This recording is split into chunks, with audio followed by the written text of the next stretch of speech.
Вы смотрите итоговый выпуск новостей о самых заметных событиях вторника. 17 января вы узнаете из материалов наших корреспондентов. В студии Сергей Михедов. Здравствуйте. Вот основные темы. В крепкие морозы госавтоинспекция призывает воздержаться от дальних поездок. Плохая видимость и экстремально низкие температуры могут стать причиной дорожно-транспортных происшествий. Какие особенности у поиска пропавших в зимнее время? С теми, кто занимается поиском людей в Нерюнгри, встретился наш корреспондент. В декабре по указу президента России были повышены тарифы на коммунальные услуги. Как отнеслись к этому жители Якутска? Завтра начнутся крещенские купания. В разгаре подготовка к встрече Крещения Господня. Озвучим расписание автобусов до купели в столице. «Береги молодость и не теряй время». В Москве состоялась премьера нового фильма якутского режиссера Дмитрия Давыдова. В период крепких морозов госавтоинспекция призывает воздержаться от дальних поездок. Плохая видимость и экстремально низкие температуры могут стать причиной дорожно-транспортных происшествий. Сколько аварий вызвал аномальный холод и ситуации на дорогах. Марфирина Алексеева. Из-за погодных условий, что царят на большей территории Якутии в последнюю неделю, цифрами как минус 60 градусов, уже никого из местных не удивишь. А ведь точно такая же температура сегодня и на Марсе.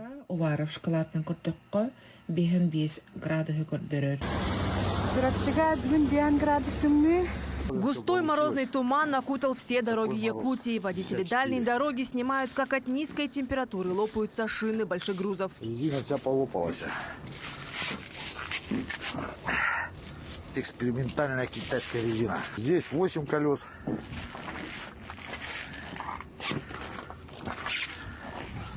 И у меня 7. И у остальных тоже много колес. Все стоят теперь с колесами.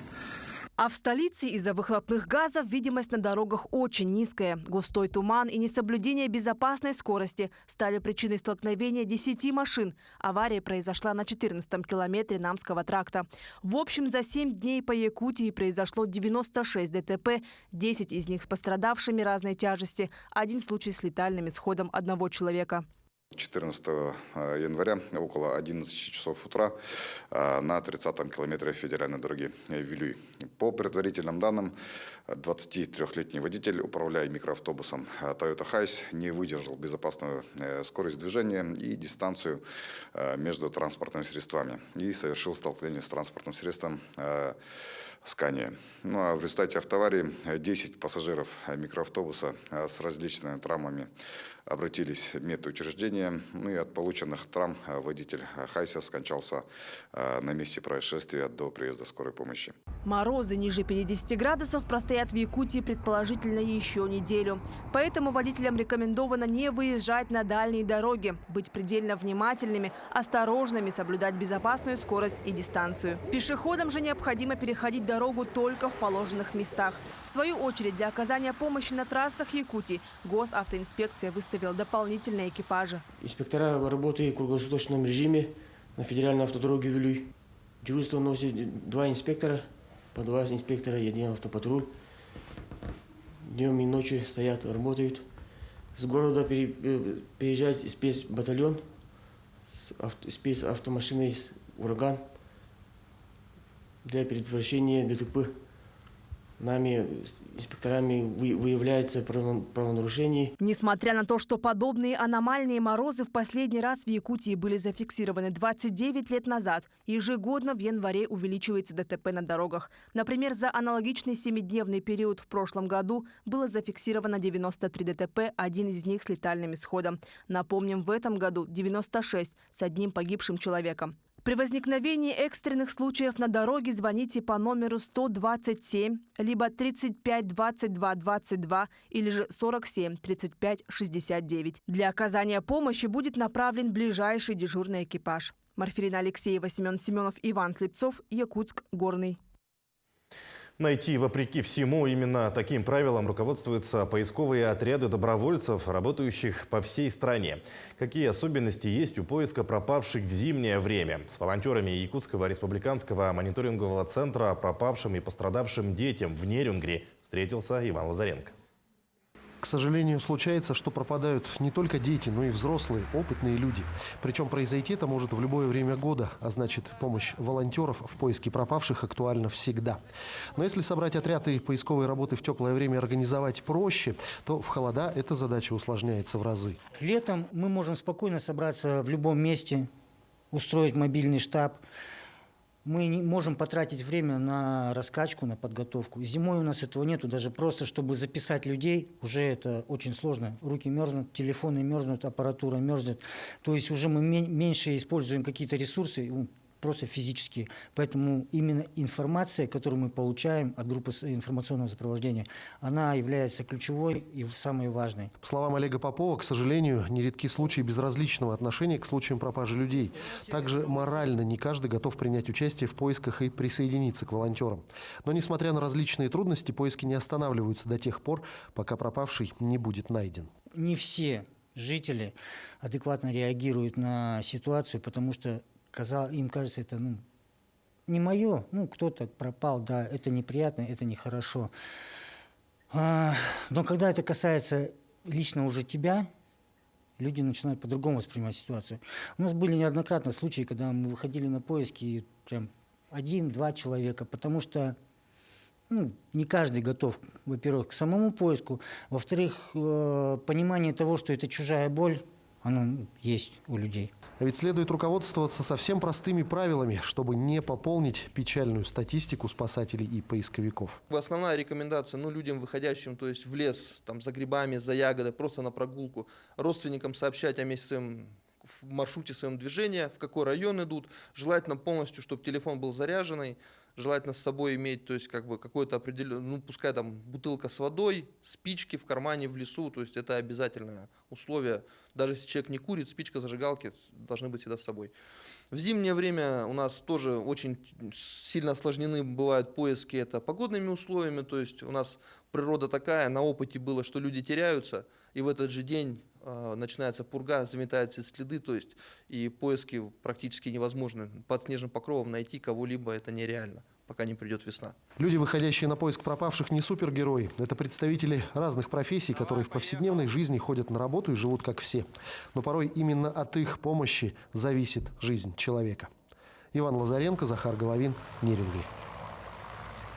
В Ленском районе продолжается сбор гуманитарной помощи для дальнейшей отправки в зону спецоперации. При Комитете по молодежной и семейной политике работает добровольческий штаб всероссийской акции «Мы вместе», где собрана продуктовая и лекарственная помощь, теплые вещи и предметы первой необходимости. Сегодня ребята из волонтерского движения «Лучи Ленска» пришли на помощь. Они перебирали и фасовали коробки, которые будут отправлены в Якутск, в центральный штаб движения «Якутия с тобой». Затем груз отправят в зону проведения спецоперации. Вообще, я очень люблю помогать людям, так что решился записать сюда кружок волонтеров, чтобы помогать другим. Чувствую, что каждому нужна была помощь, особенно военным сейчас, в это время. Сейчас помогаем, как можем. Сейчас мы занимаемся, мы сейчас проверяем продукты, приехали из деревни, сейчас проверяем на годность, на содержание упаковки и так далее. В Якутии оценили руководителей министерств и ведомств. Глава региона Айсен Николаев накануне отчета правительства перед населением озвучил итоги комплексной оценки деятельности руководителей исполнительных органов власти. Оценка включает в себя различные показатели, такие как вовлеченность в текущую повестку, умение и активность взаимодействия с общественностью, качество управления своей командой, внимание к качеству сервисов и потребностям людей. Так, 4 и более балла, это выше среднего, набрали 7 руководителей, в том числе Минтруд, Госком-ОБЖ, Госкомитет по занятости населения, а также постоянное представительство Якутии в Москве. Более половины руководителей министерств и ведомств получили средние оценки от 3 до 4 баллов. С декабря по указу президента России были повышены тарифы на коммунальные услуги. В этом месяце жители республики получили квитанции с измененными тарифами на оплату за декабрь. Как отнеслись к этому жители столицы, узнала Галина Чекурова. Увеличение тарифов ощутили все жители республики. По итогам проведенного опроса жители недовольны таким изменением. Я не знаю, по рыночной мере, наверное. Цены, да, высокие, очень высокие. На Новый год получили, да? Я еще не получал. Я с района. Очень плохо. За Новый год итог получили, да? Нет, еще. Получил только за декабрь. А почему считаете, что плохо? Ну как, повышение цен всегда не очень хорошо. Ну, конечно, мы этим недовольны. Конечно, мы в шоке. Вы же знаете, что нынче время тяжелое, денег не хватает всем. Поэтому, конечно, хотелось бы, чтобы пересмотрели эти вопросы. Ну, конечно, ударило. Как же нет-то? Естественно, все равно уже выше. Хоть и МРОД подняли, но это нас не спасло. Они постоянно увеличиваются. Я даже не знаю, что и сказать, если честно.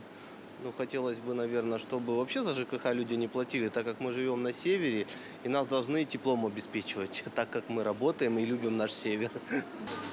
Плохо? Плохо, да? Конечно. Вы получили в этом году? Нет. Нет, да? Я недовольная. Ага, почему? Потому что я платила. И так платила сначала 400, 500 что ли было. Потом 5000 с чем-то стало, 5500. А сейчас я заплатила 6 с чем-то, я уже не помню, 6300 что ли. Нам сказали не то чтобы нашу вот квартплату мы платим, да, а за тех, которые в долгу не дают, не платят, да, и общий вот воду, там это, на нас всех это распределили, те, которые платят. Поэтому я недовольна. Татьяна Давыдова является одной из тех, кому изменение тарифов не сильно ударило по карману. Таким образом, разница в счете за коммунальные услуги в сравнении с ноябрем прошлого года составила 400 рублей. Если с другими людьми я разговариваю, все считают, что это очень тяжело для других оплачивать. И потом я сравнила с январем 2022 года. У меня получилась разница 800 с лишним. Я стараюсь вовремя платить, поэтому мне легче, наверное. Я никогда не пропускаю время оплаты. На законодательном уровне у управляющих компаний есть право после поднятия тарифа увеличить его еще на несколько процентов. Но некоторые компании этого не делают. По словам специалистов одной из управляющих компаний, было принято решение не увеличивать дополнительно тариф. Но каждый день к ним обращаются граждане с просьбой объяснения счета за коммунальные услуги. Мы получаем звонки на диспетчерскую службу, в приемную, жители возмущены. Конечно, это повышение, оно значительно ухудшило материальное положение людей, многие, то есть пенсионеры, многодетные люди. Если именно заявления, которые через приемную, то именно вот с того времени, как мы вышли на работу, с 9 числа, наверное, больше 10. Это вот с претензиями в повышении, объяснить, разъяснить. А звонков, которые принимает бухгалтерия, в день обрабатывается больше 20-30 штук. Повышение тарифов были вызваны с увеличением тарифов ресурсоснабжающих организаций. Таким образом, сейчас тариф на отопление повышен на 9%, на горячее водоснабжение 15%, а холодное водоснабжение в среднем 8,7% в зависимости от поставщика услуг. Увеличение на твердые коммунальные отходы составило 8,3%, газ 10%, электроэнергия на 7,9%, а также тарифы на топливо были увеличены на 11,3%. Стоит отметить, что в разных муниципальных организациях некоторые позиции коммунальных услуг были неизменны или же наоборот увеличены. В некоторых районах это может быть и ниже 9%. Например, в городе Якутске в благоустроенной квартире плата повысится 9,3%, частично в благоустроенной квартире 8,6% и в домах с газовым отоплением, в жилых домах на 7,7%. Стоит отметить, что плата за коммунальные услуги зависит от объема потребления. Если в декабре объемы были повышены, то есть люди использовали больше объема, соответственно, плата может быть и выше этих индексов. Таким образом, увеличение тарифа на коммунальные услуги составляет от 9 до 11%. Стоит отметить, что такие тарифы будут сохранены до июля 2024 года. Галина Чекурова, Лилия Уваровская, Джулустан Накентьев, Якутск. В зимнее время уровни заготовки цельного молока намного ниже, чем в теплые месяцы. В текущем году предусмотрена господдержка в общей сумме 24 миллиона рублей на приобретение сухого молока. Финансирование получат 17 пищевых перерабатывающих предприятий, которые прошли отбор. Это компании из Ленского, Верхоянского, Усть-Алданского и других районов, а также города Якутска. Отмечу, что Якутский гормолзавод имеет опыт производства молочной продукции на основе сухого молока. Но теперь таких предприятий станет больше по всей республике. В итоге объем производства молочной продукции должен вырасти примерно на 15-20%. На конкурс всего было подано 20 заявок.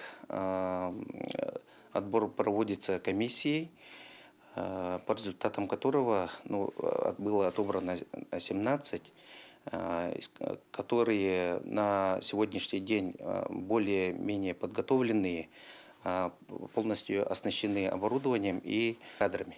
Продукция сухого молока должна отвечать всем стандартам и, естественно, высоким качеством. Совет депутатов обратился к главе Нерюнгринского района с предложением объявить год труда в Нерюнгре, так же, как и по всей республике. Его цель – повышение престижа человека труда. Предприятия и организации планируют вовлекать в чествование лучших тружеников, особенно представителей трудовых династий. Особого внимания заслуживает волонтерский труд и приобщение к труду молодого поколения.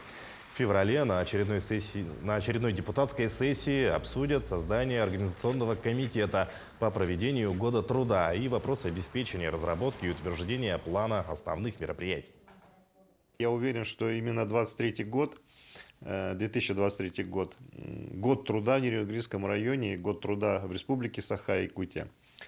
Еще раз мы с вами докажем, что мы здесь не зря живем на этой земле. И сделаем все для того, чтобы наш Нерюнгринский район и республика процветали.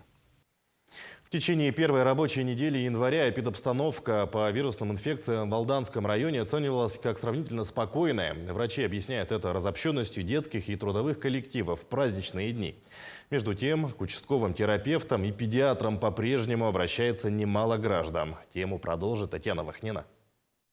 Эпидемиологическая ситуация по распространению вирусных инфекций остается непростой. Заболеваемость регистрируется во всех возрастных группах. С симптомами ОРВИ к участковым педиатрам по-прежнему обращается большинство пациентов.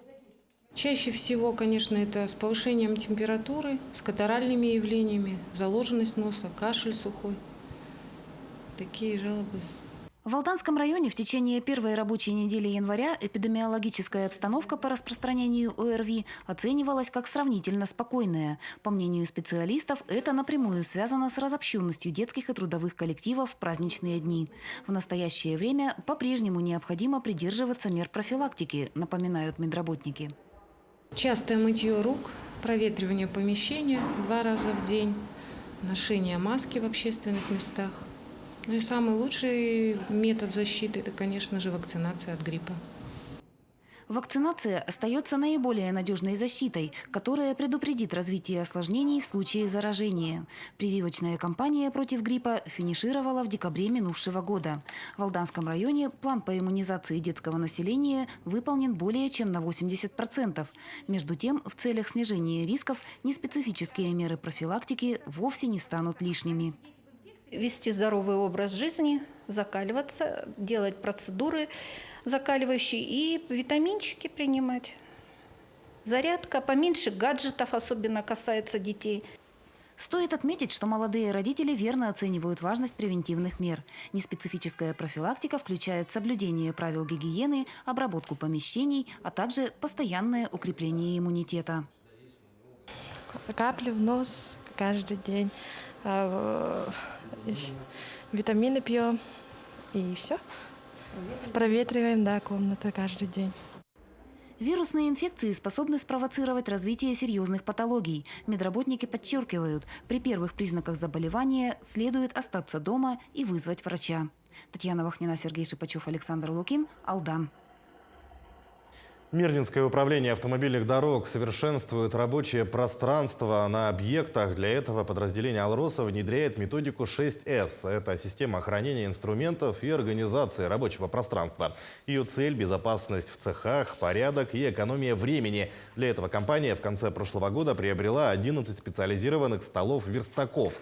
На стол-верстак можно закрепить оборудование, а благодаря большому количеству креплений и полок инструменты всегда в порядке и под рукой. Цель данного проекта заключается в организации рабочих мест с акцентом на безопасности и роста производственной культуры в целом.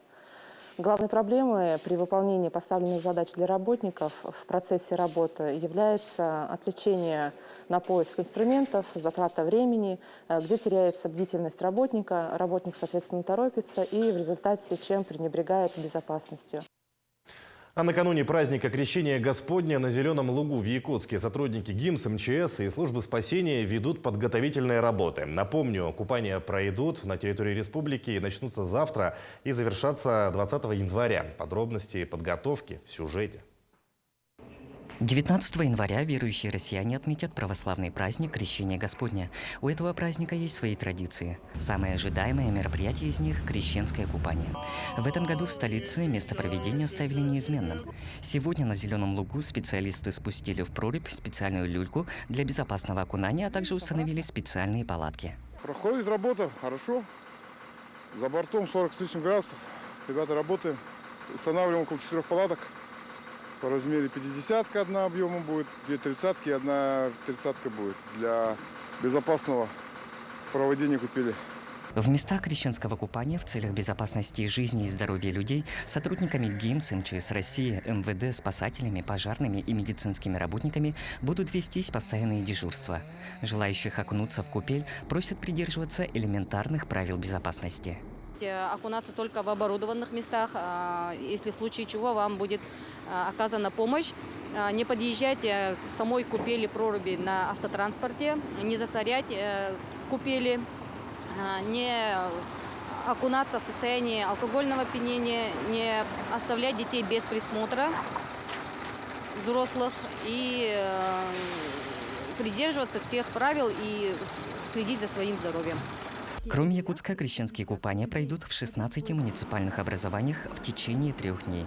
В городе в эти дни будет организован временный автобусный маршрут по перевозке пассажиров на место купели.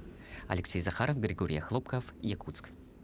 Что касается движения автобусов до места проведения крещенских купаний в Якутске, то расписание временного маршрута сейчас на ваших экранах.